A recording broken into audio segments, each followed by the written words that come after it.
People make time for everything and everyone else in their life, but they never make time for themselves. If you go up to someone who you know and say, like, would you like to catch up for coffee? Let's do coffee. They're like, oh, I can't this week, but I can next week. How about Thursday, 7 p.m.? Perfect. I'll see you at this place.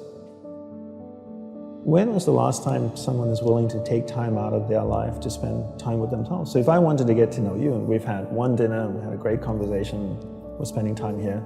If I wanted to get to know you, I would have to spend time with you. We'd have to meet up for coffee, a glass of wine. If I really want to get to know you, maybe we meet up once a week. Every Friday night, we go out for a glass of wine, we chat for a couple of hours. After a year, I'd get to know you really well, you'd get to know me really well. But it requires me spending time with you. So if you want to get to know yourself, you need to spend time with yourself. But in a way that you can inquire, right? So people say to me things like, oh, I walk my dog in the park, that's my time with myself. And I'm like, no, it's not. That's you walking the dog. People go like, oh, I go for a jog, that's my alone time. No, that's you jogging, avoiding traffic, watching where you're stepping so you don't trip and fall over.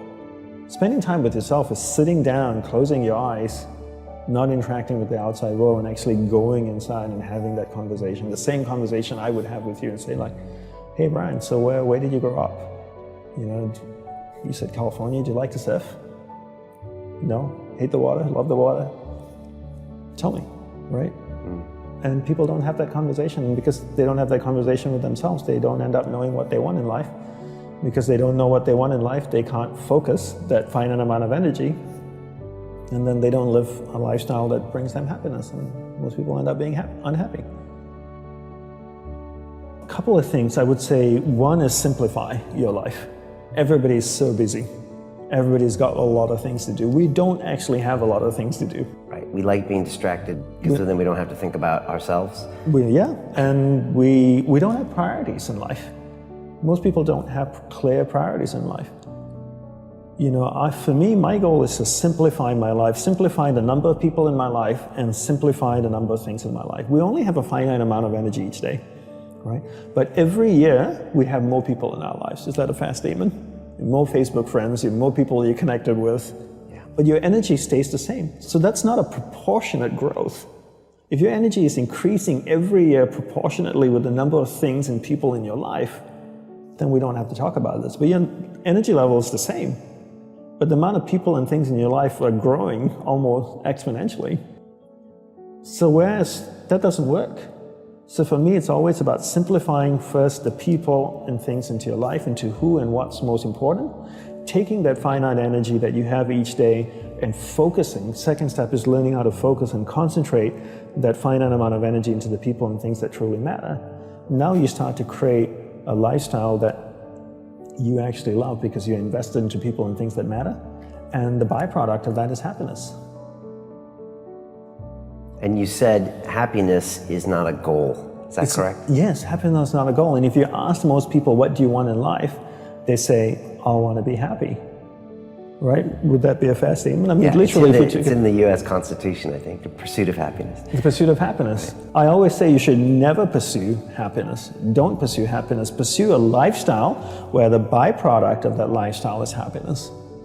So happiness comes as a byproduct. I spend time with the people that I love. What is my byproduct? I'm happy. I spend time with people I don't like. I'm not happy. So don't pursue happiness. Pursue a lifestyle that gives happiness. But in order to pursue that lifestyle, you need to be clear what you want in life. What's your purpose in life?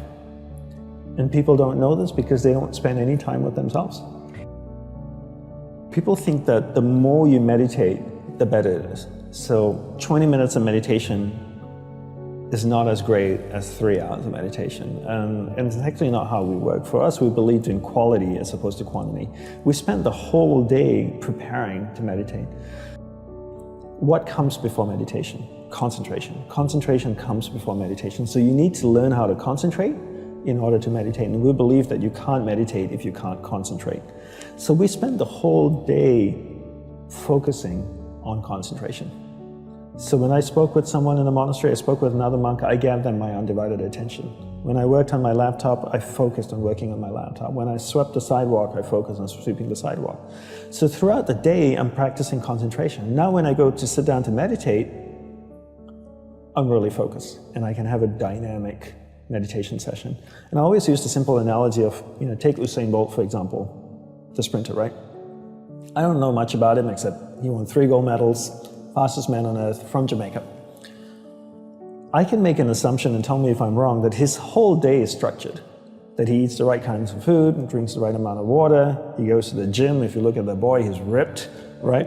Probably works out, runs every day, I'm sure, sprints, does all kinds of things. But his whole day is preparing him for 9.57 seconds or whatever it is his world record is, not the other way around. And people come up to me all the time, Brian, and they say, Dhanapani, I'm so stressed out, I've got so much happening in my life. Do you think if I meditate for 5 minutes in the morning, it'll help my whole day? I'm going like, well, what are you doing the remaining 23 hours and 55 minutes? That's what I want to know. Because if you try to meditate for 5 minutes in the morning and the rest of the day you just live a chaotic life, that's not, it's a good start, but it's not really helping you. It's like eating a carrot in the morning and then eating hamburgers and fries all day and hoping to have a healthy diet. You have to understand that your whole day, your lifestyle is what's going to support your meditation practice at the start, and then your meditation practice grows, and then it turns around and supports your lifestyle, but not the other way around. You don't create a meditation practice to support your lifestyle. You create a lifestyle first, meditation second.